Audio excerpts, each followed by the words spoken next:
గత 2-3 రోజులుగా సోషల్ మీడియాలో కానీ మెయిన్ మీడియాలో కానీ రైల్వే కోడూరు ఎమ్మెల్యే అరవ శ్రీధర్ గురించే ప్రధాన అంశంగా మనం మాట్లాడుకోవాల్సిన పరిస్థితి అయితే వచ్చింది. వాళ్ళిద్దరి అంగీకారంతో ఆ పని జరిగినప్పటికీ కూడా ఇక్కడ చూస్తూ ఉంటే ఆ మహిళ వచ్చి తను చెప్పడం, నన్ను కావాలని టార్గెట్ చేశారని చెప్పి అనడం, ఎమ్మెల్యేకి నేను విషెస్ చెప్తే నన్ను ఈ విధంగా బలవంతం చేశారని చెప్పి ఆవిడ నిన్న రకరకాలుగా అయితే మీడియాలో మాట్లాడడం జరిగింది. సో ఇద్దరిది తప్పు ఉంది కాబట్టి ఇద్దరూ కూర్చుని మాట్లాడుకుని ఒక సమస్యకు సంబంధించి పరిష్కారం తీసుకోవచ్చు. కానీ మీడియాకు వచ్చి రచ్చ చేసి ఎవరో బలవంతంగా చేపించినట్లు ఇన్ని వాస్తవాలు బయటకు వస్తున్న నేపథ్యం చూస్తున్నాం. అసలు ప్రజాప్రతినిధులుగా ఉండి ప్రజలకు సేవ చేస్తామని చెప్పి రాజకీయాల్లోకి వచ్చి వాళ్ళు చేస్తున్న పనులేంటి? ఇవేనా ప్రజలకు వాళ్ళు నేర్పించాల్సింది? ఎవరికి రాని లక్ ఆ నియోజకవర్గంలో ఎమ్మెల్యేగా పోటీ చేయడానికి అరవ శ్రీధర్ గారికి వచ్చింది. ఆయన పోటీ చేశారు, ఎమ్మెల్యేగా గెలిచారు. మరి ప్రజలకు సేవ చేయాల్సింది పోయి ఆయన చేస్తుంది ఏంటి? 2-3 లక్షల ప్రజల యొక్క నమ్మకాన్ని ఆయన కూలదోశారు. రైల్వే కోడూరు నియోజకవర్గం మొత్తం ఈయన గురించి తెలుసు. ఈయన అలాగే హర్షవీణ సంగతి అందరికీ తెలుసు అని చెప్పి అక్కడ మాట్లాడుకున్నారు. ఇదేనా మీరు ప్రజలకు చేస్తున్నటువంటి సేవ? రాజకీయ నాయకులను చూసి ఎంతోమంది రాజకీయాల మీద ఆసక్తి ఉండి రావడానికి తమ వంతు ప్రయత్నంగా ఎలా ముందుకు వెళ్ళాలి అని చెప్పి ప్రయత్నం చేస్తుంటారు. కానీ ఇప్పుడు మీరు చేస్తున్న ఈ పనుల వల్ల నియోజకవర్గంగా కాదు దేశవ్యాప్తంగా కూడా చర్చ అయ్యే పరిస్థితికి మీరే తెచ్చుకున్నారు. ఇక ఇదే అవకాశాన్ని వైఎస్ జగన్మోహన్ రెడ్డి గారు తమ అస్త్రంగా తీసుకుంటున్నారు. అసలు నువ్వు మనిషేనా అని చెప్పి అనిపించుకోవాల్సిన పరిస్థితికి ఒక ఎమ్మెల్యే దిగజారాల్సిన అవసరం ఏముంది?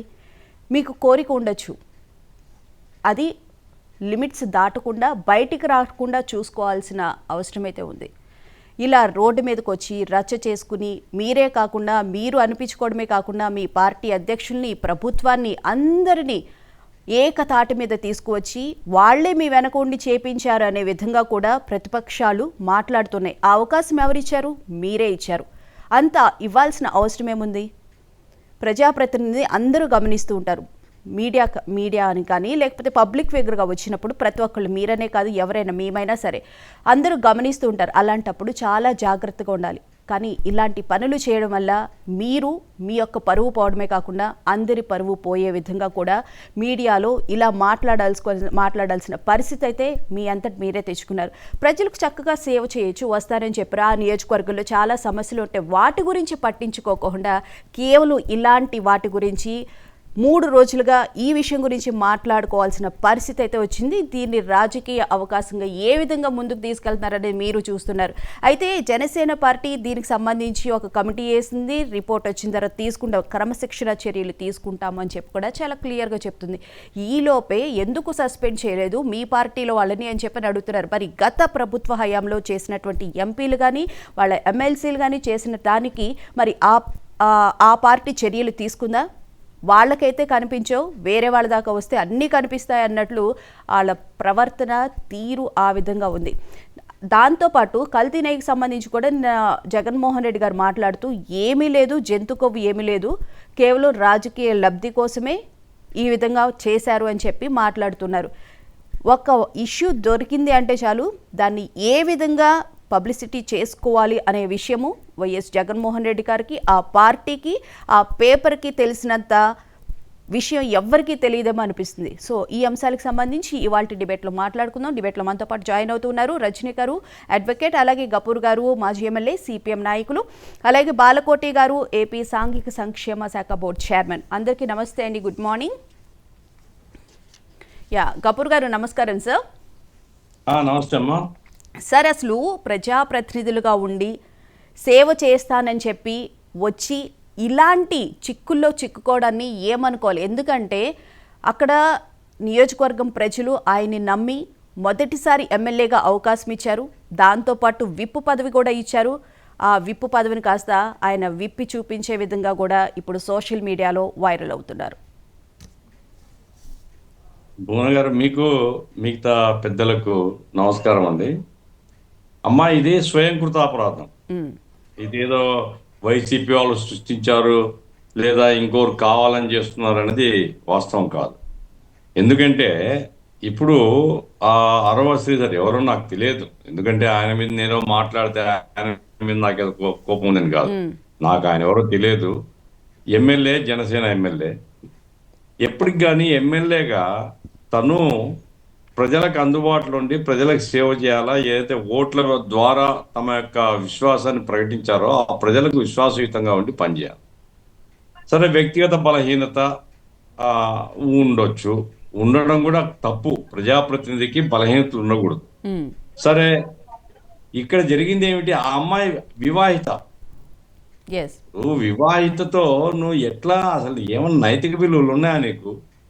ఒక వివాహిత, ఆమెకు ఒక కుమారుడు ఉన్నాడు అనేసి చెప్తుంది ఆమె.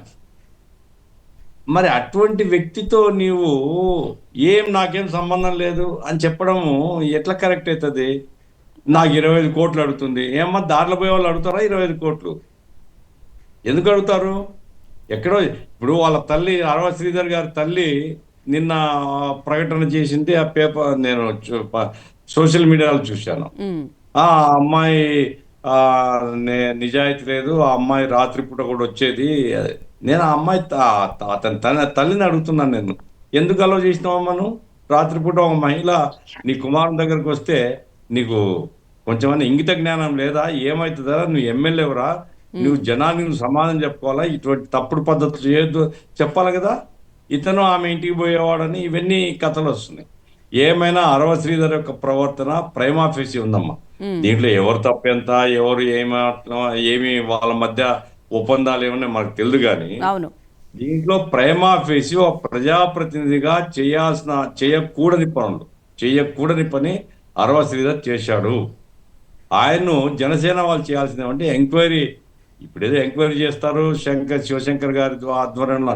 అవును. నా పాయింట్ ఏంటంటే ముందు సస్పెండ్ చేసి ఉమ్, తర్వాత విచారణ జరపవచ్చు. ఒకవేళ విచారణలో ఇతను తప్పేమీ లేదు, ఇతను ఆ, పరిశుద్ధాత్మ అని తేలింది అనుకోండి, ఏ తప్పు చేయని వాడు అమాయకుడు అని తేలింది అనుకోండి, అప్పుడు కావాల్సింది పెట్టుకోండి మీరు. ఉమ్, అంతే తప్ప ఒక క్లియర్గా ఒక ప్రజాప్రతినిధిగా జనసేన ఎంపిక చేసిన అభ్యర్థి ఆయన జనసేన క్యాండిడేట్గా గెలిచిన తర్వాత ఆయన బాధ్యత ఏమిటి? జనసేనకు విధేయుడుగా ఉంటూ పార్టీకి పనిచేయాలి. కాబట్టి ఎమ్మెల్యేకు ఓటు వేసినారంటే పవన్ కళ్యాణ్ చూసి జనసేన చూసి వేసినట్లు కదా. కాబట్టి ముందు సస్పెండ్ చేసి విచారణ జరిపి ఉంటే బాగుండేది. సస్పెండ్ మరి చేసినారో లేదు నాకు తెలియదు. నిన్న రాత్రి వరకు చేయలేదు, ఇంకా తర్వాత చేయలేదు. ఏమని తెలియదు. కమిటీ రిపోర్ట్ వచ్చిన అది తర్వాత తప్పు. చర్యలు తీసుకుంటామంటున్నారు. తప్పమ్మా. ఇప్పుడు దీన్ని పట్టుకొని వైసీపీ వాళ్ళు మాట్లాడకూడదని నేను చెప్పను. వైసీపీ వాళ్ళకు కూడా మాట్లాడే హక్కు ఉంది. ఎందుకంటే ఒక తప్పు జరిగినప్పుడు ఓ ప్రజాప్రతినిధి తప్పు చేస్తే ఎవరైనా అడుగుతారు. వైసీపీ వాళ్ళు అడగవచ్చు. అయితే వైసీపీ హయాంలో జరిగిన విషయాల మీద ఆయన కనుక జగన్మోహన్ రెడ్డి స్పందించి ఉంటే నైతికంగా కరెక్ట్ అయి ఉండేది. ఎస్. ఇప్పుడు బట్టలు ఇప్పదీసి ఒక ఎంపీ అన్ని వీడియోలు పెట్టేస్తే ఆ ఎంపీ మీద ఏం యాక్షన్ తీసుకున్నావు అని ప్రశ్న అడగరా జనము? అట్లాగే ఒక మంత్రి బాధ్యత, ఇతను ఎమ్మెల్యే, అతను మంత్రి స్థానంలో ఉండి గంట అరగంట వీడియోలు బయటకు వచ్చినాయి కదా, ఏం యాక్షన్ తీసుకున్నావు జగన్మోహన్ రెడ్డి? అట్లాగే ఆయన వైజాగ్ ఎమ్మెల్యే, వైజాగ్ మాజీ మంత్రి, ఆయన ఫోన్ చేసి ఒక్కసారి వచ్చి ఒక్క మహిళతో వీడియోలో జరిగిన చర్చ అంతా బట్టబల అయింది కదా. నా పాయింట్ ఏమిటంటే ఏ రాజకీయ పార్టీ అయినా తన పార్టీలో ఉండేటువంటి వాడు తప్పు చేస్తే వెంటనే స్పందించి అటువంటి వాడి మీద చర్యలు తీసుకుంటే ఆ పార్టీకి గౌరవం పెరుగుతుంది. మీ వాళ్ళు తప్పు చేసినప్పుడు మీరు అధికారం ఉన్నప్పుడు కళ్ళు మూసుకొని ఇప్పుడు మాత్రం అన్ని తప్పులే కనపడితే జనం ఏమంటారంటే ఇతనికి పక్షపాత దృష్టితో చేసేటువంటి మాటలు తప్ప ఫెయిర్నెస్ లేదు అని అనుకుంటారు. ఏమైనప్పటికీ జనసేనకు ఇది ఒక మాయని మచ్చ. జనసేన నాయకుడు వెంటనే స్పందించి అతని ముందు పార్టీని సస్పెండ్ చేసి ఆ తర్వాత విచారణ జరుపుకుంటారో ఏం జరుపుకోవాలా. ఏమైనా అసలు ఇప్పటికే రాజకీయ నాయకులకి టికెట్లు ఇచ్చే విషయంలో ఆర్థికంగా ఎవరైతే బలంగా ఉంటున్నారో వాళ్ళకే టికెట్లు ఇస్తున్నారన్న అపవాదు కూడా ఈ మధ్యకాలంలో మనం చూస్తున్నాం. అలాంటిది ఇప్పుడు గత 2-3 సంవత్సరాలుగా అయితే ఇలా 2-3 సంవత్సరాలుగా 5 సంవత్సరాల నుంచి చూస్తుంటే ఇలాంటివి కూడా ఎక్కువైపోతున్నాయి. వాళ్ళకే ఎక్కువ పబ్లిసిటీ వస్తుంది, వాళ్ళే ఎక్కువ మాట్లాడుతున్న నేపథ్యం కూడా మనం చూస్తూ ఉన్నాం. అసలు ఎటు వెళ్తుందో ఆలోచించాల్సిన పరిస్థితి కూడా భయమేస్తూ ఉంది.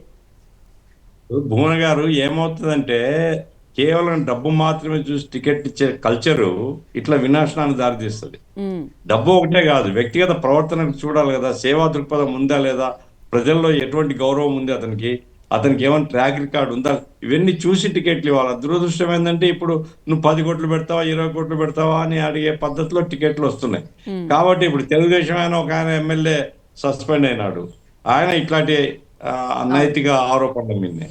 అందు ఈ డబ్బు ఉండే వాళ్ళకి ఈ అరాచకత్వం ఉంటదమ్మా. ఉమ్, అరాచకత్వం ఎప్పుడూ ఉంటది. ఎందుకంటే సమాజంలో ఇదొక బలహీనత. ఈ బలహీనత డబ్బు ఉండేవాడికి ఇంకెక్కువ ఉంటది. ఆ రకంగా స్త్రీలతో ఇప్పుడు ఒక స్త్రీ యొక్క ఇష్టంతో ఎవరైనా ఆ స్త్రీతో ఉన్నారు అంటే అది అది వేరే సంగతి. ఉమ్, సుప్రీంకోర్టు కూడా అనుమతించింది. ఇక్కడ ఎక్కడమ్మా ఎంత అరాచకత్వం ఇది! ఒక పెళ్ళైనటువంటి అమ్మాయితో ఇప్పుడు ఆ అమ్మాయి ఓపెన్ గా చెప్తుంది 5 సార్లు అబార్షన్ అని. ఎంత దౌర్భాగ్యం, ఎంత సిగ్గుపడాలి ఇది. ఇటువంటిది ఎవడైనా ఎమ్మెల్యే ఇటువంటి పనిలో ఉన్నా అంటే ఉమ్మేరా ముఖం మీద. మళ్ళీ ఈ 60 శ్రీధర్ వాడు ఏ మహిళ ఓటేస్తుందామా అతనికి? కాబట్టి చాలా దుర్మార్గం, అధికార మదం.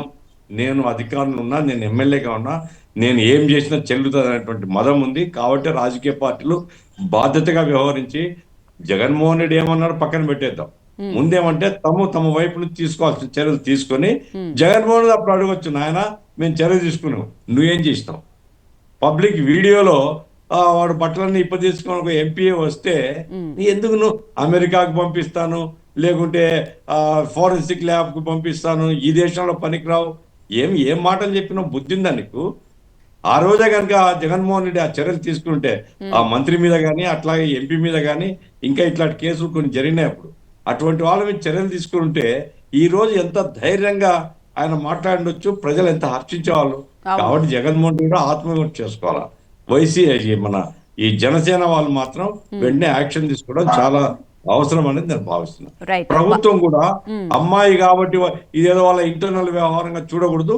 ప్రభుత్వం అవసరమైతే అమ్మాయికి రక్షణగా ఉండాలి. ఆ అమ్మాయి కనుక కేసు ఇస్తే ఖచ్చితంగా కేసు పెట్టి విచారణ జరపాలని నేను డిమాండ్ చేస్తున్నాను. మహిళలకు ఈ రకంగా రక్షణ లేని పరిస్థితి మాత్రం ఉండకూడదు సమాజం. రైట్. బాలకోటి గారు గుడ్ మార్నింగ్ అండి, నమస్తే. గుడ్ మార్నింగ్ భువన గారు. బాలకోటి గారు, ఓ పక్కన ప్రభుత్వము పెట్టుబడుల విషయంలో దావోస్ వెళ్ళి ఏ విధంగా ప్రజలకి ఉద్యోగాలు కనిపించాలి, రాష్ట్రాన్ని ఏ విధంగా అభివృద్ధి చేయాలి అని చెప్పి హడావిడిలో బిజీగా ఉంటే, అది వచ్చిన దగ్గర నుంచి దాని గురించి కానీ రాష్ట్ర అభివృద్ధికి సంబంధించి ఎలాంటి చర్యలు తీసుకుంటున్నారు అనే విషయాల గురించి మాట్లాడడం పక్కన పెట్టేసి, ఇప్పుడు ఈ విషయం గురించే గత 3 రోజులుగా మనం మాట్లాడుకోవాల్సిన పరిస్థితి అయితే నెలకొంది. ఎందుకు ప్రజాప్రతినిధుల మీద ఇలాంటి ఆరోపణలు వాళ్లే స్వయంగా వెళ్ళి ఇరుక్కోవడం జరుగుతుంది? వ్యక్తిగత కోరికలు వేరు, ప్రజాస్వామ్యంలో ఉన్నప్పుడు జాగ్రత్తగా ఉండాల్సిన అవసరం ఉన్నది. అలాంటి ఎమ్మెల్యేస్ కూడా పట్టించుకోకుండా ఈ విధమైన వివాదాల్లో దూరుతున్నారు. భువన గారు నమస్తే. గఫూర్ గారికను రజనీ గారికి కూడా నమస్కారాలు. భువన గారు వినిపిస్తుందా?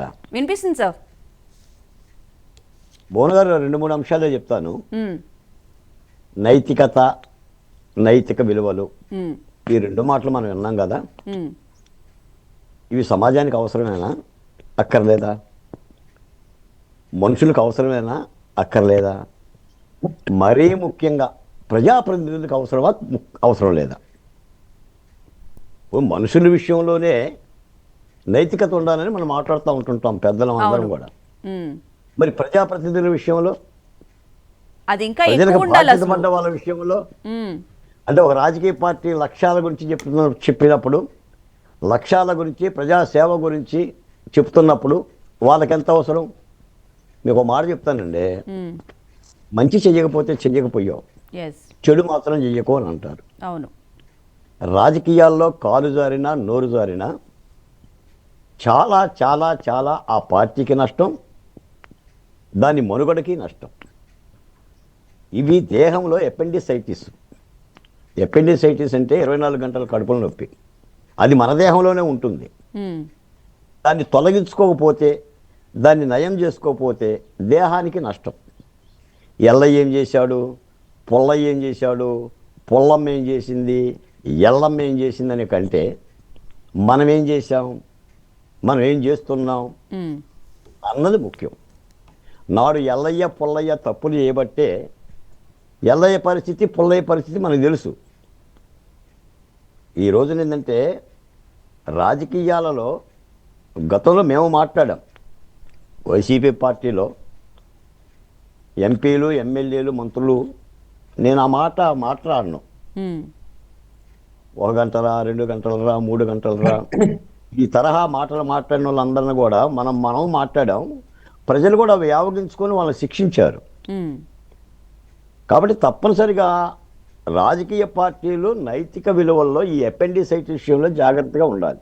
రెండో మాట ఏంటంటే ఇలాంటి ఆరోపణలు వచ్చినప్పుడు తక్షణ చర్య తీసుకోవాలంటే నో డౌట్ ఎట్ ఆల్.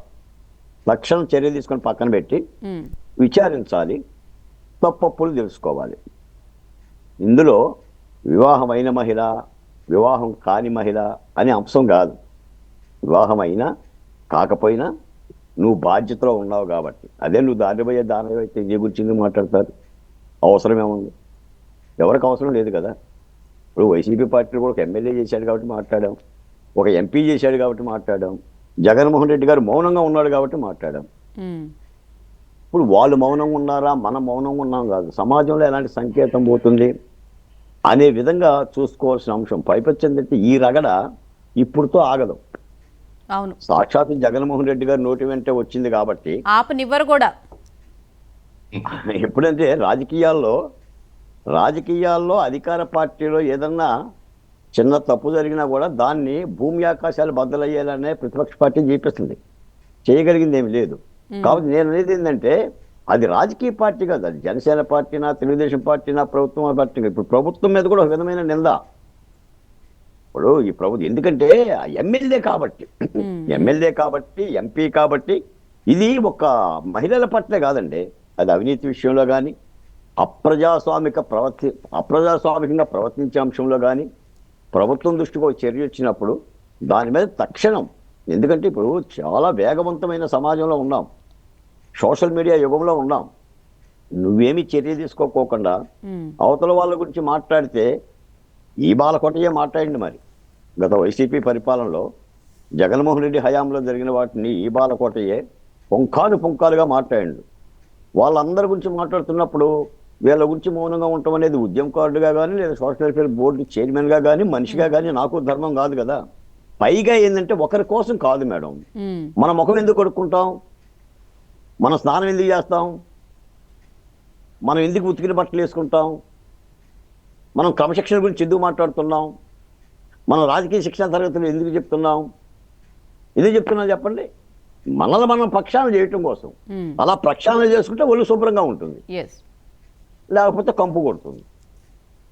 కాబట్టి తప్పనిసరిగా నేను చెప్పేది ఏంటంటే ఈరోజు నాకు తీసుకుంటుందని భావించా. సాధారణంగా ఏంటంటే పవన్ కళ్యాణ్ గారి మీద నాకు తెలిసిన పవన్ కళ్యాణ్ గారు అసలు తాత్సారం చేయడానికి అనుకున్నా. ఇప్పుడు తెలుగుదేశం పార్టీ ముఖ్యమంత్రి గారు కూడా మన వేరే ఒక ఎమ్మెల్యే ఎలాంటి ఆరోపణ వస్తే నేను పేర్లు ఉదహరించదలుచుకోవాలి, ఎందుకంటే వాళ్ళని కించపరచడం నాకు ఇష్టం లేదు కాబట్టి వెంటనే చర్య తీసుకున్నాడు. అలాగనే కొన్ని అంశాల మీద చర్య తీసుకోవాలి, లేకపోతే అది దేహానికి పాగుతుంది, ఇబ్బంది కలుగు చేస్తుంది.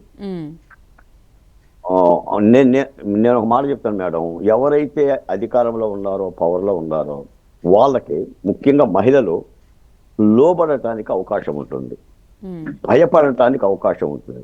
నిజానికి సమాజంలో మహిళదే భయపడే జీవితం, అధికారం ఉన్నవాడి దగ్గర మరింత భయపడే జీవితం.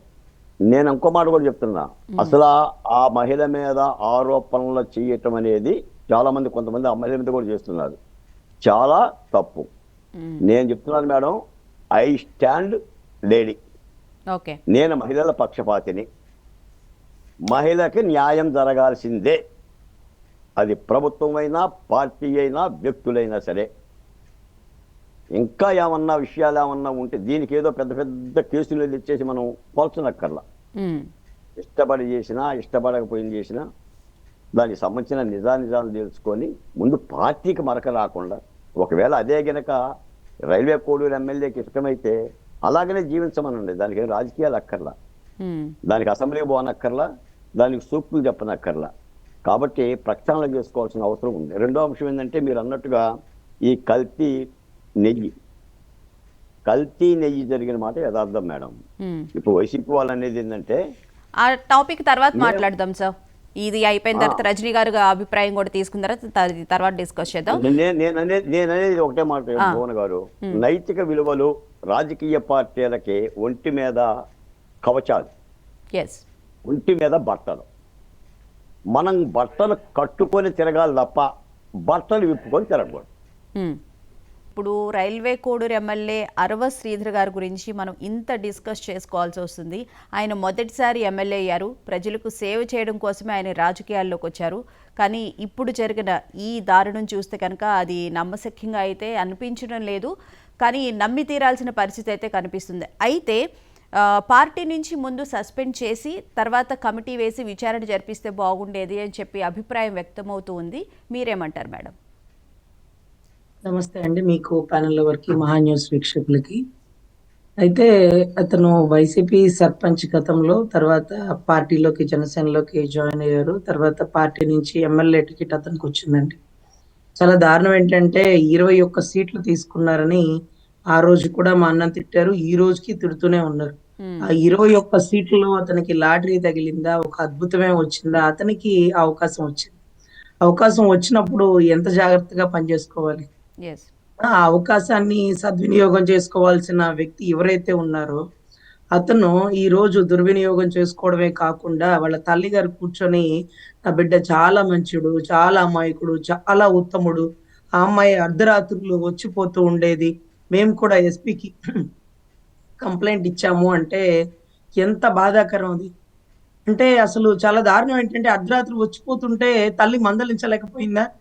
అరే, అందరికి రాని అవకాశం నీకు వచ్చిందిరా కళ్యాణ్ గారు, నిన్ను నమ్మి నీకు ఎమ్మెల్యే టికెట్ ఇస్తే అర్ధరాత్రి ఈ ఆడోళ్ళు ఏంటి, ఈ గోల ఏంటి, నువ్వు దేనికి ఎమ్మెల్యే అయ్యావు, ఏంటి ఈ పనులు, ఆ పెళ్లిన ఆవిడతో ఏంటి, నీకు అవసరం అయితే ఇంకొక పెళ్లి చేస్తావు గాని ఏం పనులు, పాడు పనులు చెప్పాల్సిన ఆవిడ అవన్నీ వదిలేసి మా కులం అమ్మాయి కదా అని దగ్గర తీశానండి. కులం ఏంటి కులం, నువ్వే కులం? రాత్రిపూట వస్తే కులం ఏంటి మేడం అసలు? అంటే ఆవిడ్ని దగ్గర తీయడానికి గల కారణం ఏంటంటే ఆవిడ ఒకే సామాజిక వర్గం, సరే ఏదో కష్టాల్లో ఉంది మంచి చేద్దామని. అసలు సామాజిక వర్గం తీసేయండి, మనం ఏ కులమైనా సహాయం చేయాలి, మన కులం కదా అని దగ్గర తీయడాలు. అంటే ఒక ఇంట్లో ఉండే మహిళ కాబట్టి బయటకు వచ్చినప్పుడు ఏం మాట్లాడాలో తెలియక పాపం ఆవిడికి తెలిసినంత వరకు చెప్పిందండి. కానీ అందరూ చూడు, ఆవిడ చెప్పడం వల్లే ఈ రోజు వాళ్ళిద్దరి మధ్య సన్నిహిత సంబంధం ఉందని తెలిసింది.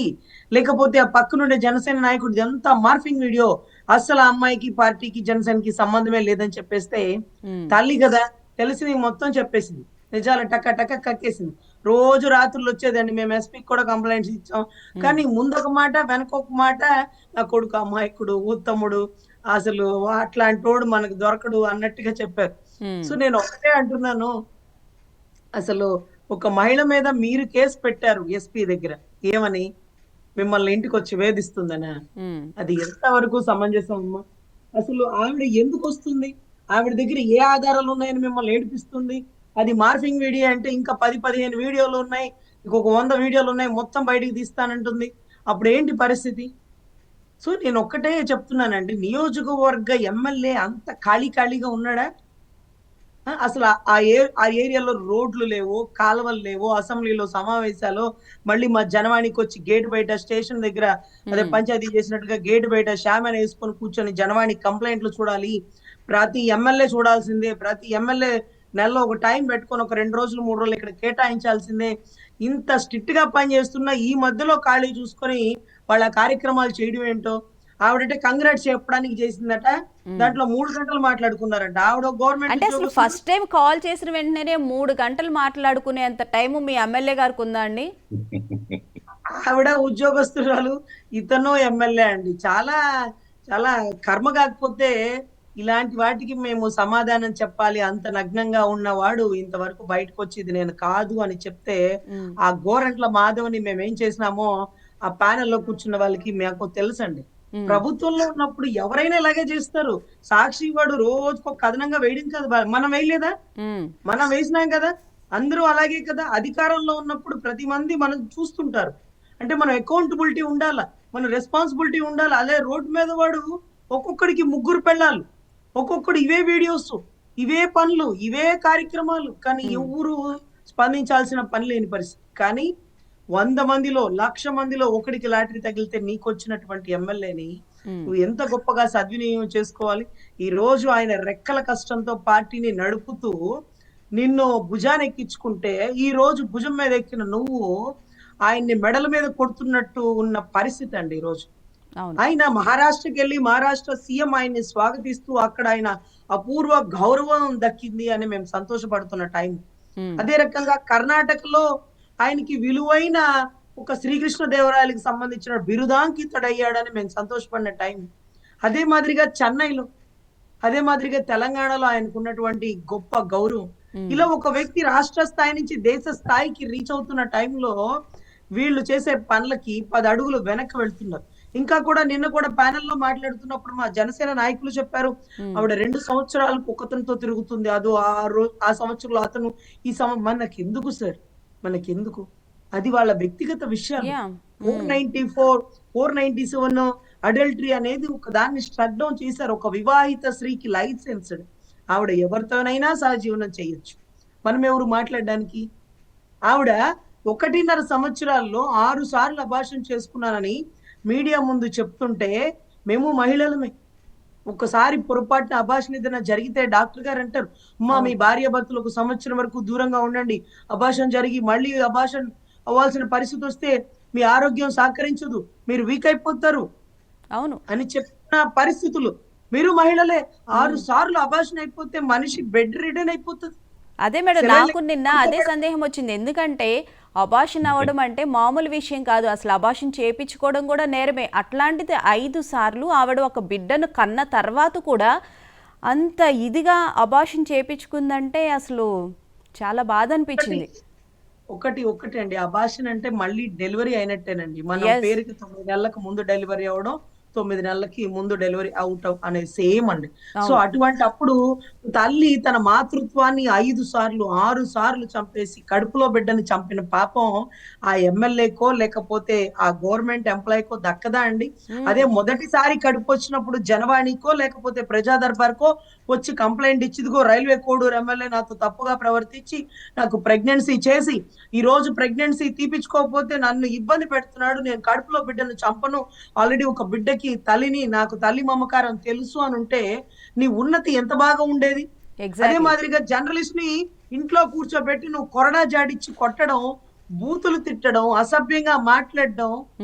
అసలు జర్నలిస్టులు అందరూ ఏం చేస్తున్నారు? నిద్రపోతున్నారా? తలుపులేసి వాడిని కొట్టడం ఒక వింత అయితే దాన్ని వీడియో తీసి బంధించడం ఇంకొక వింత. అతను మగవాడు నోరు మూసుకొని కూర్చున్నాడు, ఆడిదే ఏంట్రా ఏంట్రా అని అసలు శివ సినిమాలో నాగార్జున తీసినట్టు సైకిల్ చైన్ తీసినట్టు పట్ట కొట్టడం ఏంటో. ఆవిడంట నేను అలా చెప్పలేకపోయానండి, నన్ను ఇబ్బంది పెట్టేశారండి. నువ్వు ఆ కేకలు పెట్టుండేదాన్ని కారులో రేప్ చేసుంటే. నువ్వు ఇష్టపడి చేయించుకున్నావు కాబట్టి కార్ డోర్ వేసుకుని ఉంటారు బహుశా.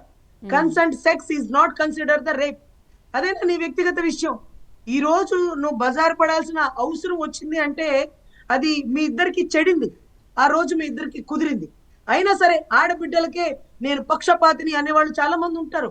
కేరళలో కూడా ఒక బిడ్డ ఇలాగే నన్ను చూడు ఇలా అన్నాడు, నాకు అక్కడ తగిలాడు ఇక్కడ తగిలాడు అంటే ఆడబిడ్డల పక్షపాతులందరూ వాడిని ఊరి తీసేయాలి, వాడిని నచ్చేసేయాలి, వీడి చేయాలంటే వాడి పాపం సిగ్గుతో ఊరేసుకుని చచ్చిపోయాడు. తర్వాత అదృష్టం బస్ లో సీసీ కెమెరా ఉండబట్టి ఆవిడే వచ్చిపోయి వాళ్ళందరికీ రుద్దుకుంటుంది అన్న విషయం తెలిసి అతను చనిపోయాడని తెలిసి ఆమెను ఈ రోజు జైల్లో పెడుతున్న పరిస్థితి. అంటే ఒక మహిళకి ఏ విధంగా హెల్ప్ చేశాడనే విషయం కూడా ఆ మహిళ వచ్చి చెప్పిన తర్వాత అతని క్యారెక్టర్ కూడా బయటికి రావడం జరిగింది. 100% అండి. ఆవిడ మీద 2 కేసులు ఉన్నాయి, 3 సంవత్సరాలు. అది కూడా ఆఫీస్ కి సంబంధించిన 3.5 కోట్లకు సంబంధించిన ట్రాన్సాక్షన్ అండి.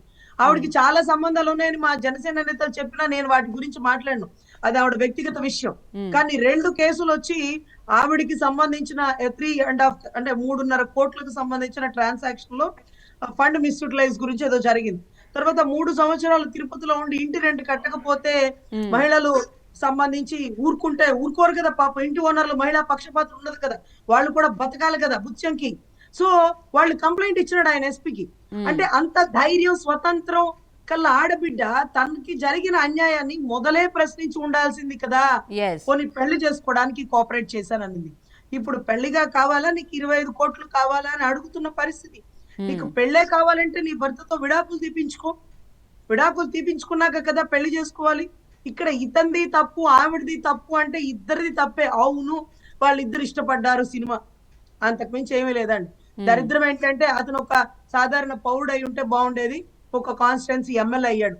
ఇందాక మాట్లాడుకున్నారు టికెట్లు ఎవరికంటే వాళ్ళకి వచ్చేస్తున్నాయి అని. టికెట్లు ఒక రబ్బర్ చెప్పులు వేసుకున్న కూడా రాజకీయంలోకి తీసుకెళ్లొచ్చండి. కానీ ఎలాంటి వాడిని? ఒక గవర్నమెంట్ స్కూల్ టీచర్ని, ఒక కమ్యూనిజం భావాలు గల వ్యక్తిని, ఒక న్యాయవాదిని, ఒక డాక్టర్ని, ఒక సొసైటీలో 10 మందికి ఉపయోగపడే వ్యక్తులని, ఇలాంటి వాళ్ళని గతంలో టికెట్లు ఇచ్చేవాళ్ళండి. అందుకే పావెలాల గోపాలకృష్ణయ్య గారు, పుచ్చలపల్లి సుందరయ్య గారు, కమ్యూనిజం భావాలున్న మన గఫూర్ గారు లాంటి వాళ్ళు, ఇలాంటి వాళ్ళు సొసైటీలోకి వచ్చినప్పుడు అవతలోడు 10,000 ఇస్తాను ఈ రోడ్డు వేయించడే పోరా, 10,000 వద్దు పో, రోడ్డు వేపిస్తాలే పో అని చెప్పగల అభ్యుదయ భావాలు గల వ్యక్తులు.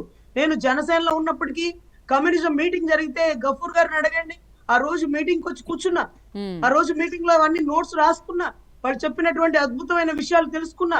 తప్పుని ప్రశ్నించాలి ఎక్కడున్నా సరే, ఎవరినైనా సరే. అదే మా కమ్యూనిజం అంటారు.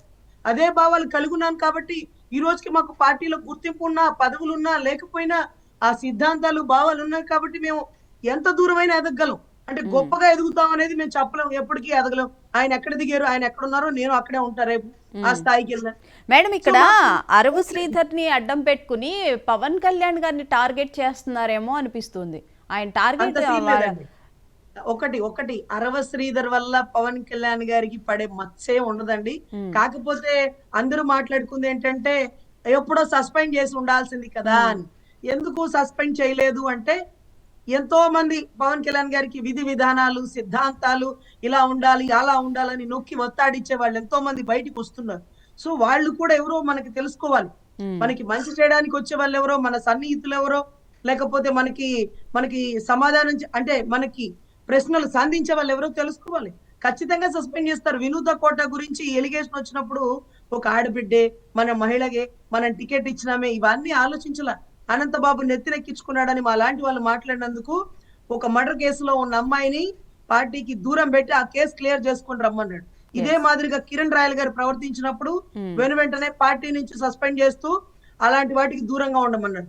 ఒక ఎమ్మెల్యే కేటగిరీ కాబట్టి ఎంక్వైరీ వేసి దాన్ని ఖచ్చితంగా సస్పెండ్ చేస్తారు. కాకపోతే ఎంక్వైరీ వేసి, ఇప్పుడు శివశంకర్ గారి కమిటీ వేసినారు, ఒక 3 రోజుల్లో సస్పెండ్ అయిపోతాడు. మీకు తెలుసు, నాకు తెలుసు, అది నేను కాదు అనడానికి లేదు. ఎందుకంటే వాళ్ళిద్దరి మధ్య సన్నిహిత సంబంధం ఉంది. ఆవిడ చూస్తేనేమో రౌడీ రాణి, ఇలాంటి వీడియోలు ఎన్ని ఉన్నాయో మన గదిలోకి వెళ్ళేటప్పుడు ఆలోచించుకోవాలి కదా. అన్నిటికీ ఇష్టపడి వెళ్తున్నాం, అన్నిటికీ సిద్ధపడి వెళ్తున్నాం. అయినా నియోజకవర్గ సమస్యల్ని పక్కన పెట్టేసి విలువైన సమయాన్ని కేటాయిస్తుంటే ఒకటి మేడం, ఆ ఏరియాలో జనసేన ఇన్ఛార్జీలు ఉన్నారు, ఆ ఏరియాలో టీడీపీకి టికెట్ రావాల్సి ఉండి రాని వాళ్ళు ఉన్నారు. వాళ్ళు ఇవన్నీ గమనిస్తున్నారు. మరి ఇవన్నీ గమనించినప్పుడు అంటే చేతులు కాలేక ఆకులు పట్టుకోవడం దాకా ఎందుకు అన్నట్టుగా ముందుగానే పార్టీ హైకమాండ్ కి, ఇదిగో మీ వాడికి టికెట్ ఇచ్చారు, వాడు చేసే బాగోతుంది తెలుసా, వాడు అమ్మాయిని తీసుకుని కారులో పడి వెళ్ళిపోతున్నాడు, గన్మెన్ లేకుండా పిఏ లేకుండా, అది చూసుకోండి, లేకపోతే పార్టీ 10 మందికి సమాధానం చెప్పుకోవాలి అని ఒక్కడన్నా హెచ్చరించలేదు. చూడండి, ఇదేమి అర్ధరాత్రులు జరిగిపోలేదండి. సంవత్సరం జరిగిందా, 2 సంవత్సరాలు జరిగిందా, మరేంటో ఒక్కళ్ళు ఇంటి వల్ల ఈ రోజుకి తల్లి రాత్రులు రోజు వచ్చిపోతుంది అని చెప్పింది. ముందే ఎందుకు చెప్పలేదు? నేను నమ్మి కదా టికెట్ ఇచ్చాడు, తల్లిగా బిడ్డకి బాధ్యత చెప్పుకోవద్దు. అదే పెళ్ళై ఉంటే భార్య ఈ పాటికి ఎలిగేషన్ పెట్టేదిగా. దువ్వాడ శ్రీనివాస్ గారి భార్య, నా భర్త ఇలా చేస్తున్నాడు, ఇదిగో పార్టీ కార్యకర్తలు తీసుకొని వెళ్ళిపోతున్నాడు, నా జీవితం నాశనం అయిపోతుంది అంటూ గౌరవ జగన్ రెడ్డి గారి దగ్గర అర్జీ పెట్టుకున్నప్పుడు అది వివాహేతర సంబంధాలు, మనమేం చెప్పలేము అన్నట్టు కదా పక్కకు వెళ్ళిపోయినారు. అదే మాదిరిగా తల్లి స్థానంలో ఇవిడ ఉన్నారు కాబట్టి ఇవిడ మనల్ని హెచ్చరించి ఉండాల్సింది, మనకి చెప్పు ఉండాల్సింది, మనం ఆయన్ని రెక్టిఫై చేసుకుని ఉండేవాళ్ళం. ఎందుకంటే లాటరీలో తగినటువంటి ఎమ్మెల్యే టికెట్, అదే మాదిరిగా వైసీపీ నుంచి గెలిచినటువంటి సర్పంచ్, పార్టీకి అతని వల్ల ఏమైనా చెడ్డ పేరు వస్తుందేమో, మనం టికెట్ ఇచ్చేటప్పుడు ఎవరికి ఇస్తున్నామో, అతను మంచివాడా, అతని కాంటాక్ట్ సర్టిఫికేట్ ఏంటి, అతని చుట్టుపక్కల ఒక నిఘా పెట్టాలి, అతను ఓకేనా, బాగానే పనిచేస్తున్నాడా, ఏమి ఇబ్బంది లేదా, నియోజకవర్గంలో ఉన్న ఇబ్బంది సమస్యలు ఉన్నాయా.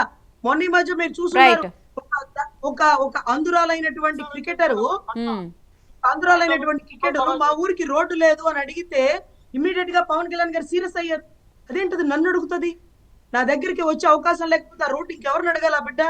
ఆ లోకల్ ఎమ్మెల్యే ఏం చేస్తున్నారు, ఆయన ఎందుకు అడగలేదు, ఆవిడ ఎందుకు అడగలేదు? ఆ ఎమ్మెల్యేని అంటూ ప్రశ్నలు సంధించినప్పుడు నియోజకవర్గ ప్రజలు నిరంతరం ఎమ్మెల్యే గారిని కలిసే అవకాశం కల్పించాలి. గఫూర్ గారు లాంటి వాళ్ళు పొద్దున 7 నుంచి సాయంత్రం 9-10 వరకు ఆఫీసులో కూర్చొని వచ్చే వాళ్ళకి పోయే వాళ్ళకి సమాధానాలు చెప్తూ ఉన్న సమయాలు, టైము, ఇయర్లు నేను ఎన్నో చూసినాను. రైట్. కానీ కమ్యూనిజం భావాలు ఉన్న వ్యక్తులు ఎందుకు రాజకీయాల్లోకి ఇమడలేరు, రాలేరు అంటే ఓటుకు 2000 అయిందే ఓటు వేయలేనప్పుడు పంచే శక్తి వాళ్ళ దగ్గర లేదు. రైట్. ఒక చిన్న బ్రేక్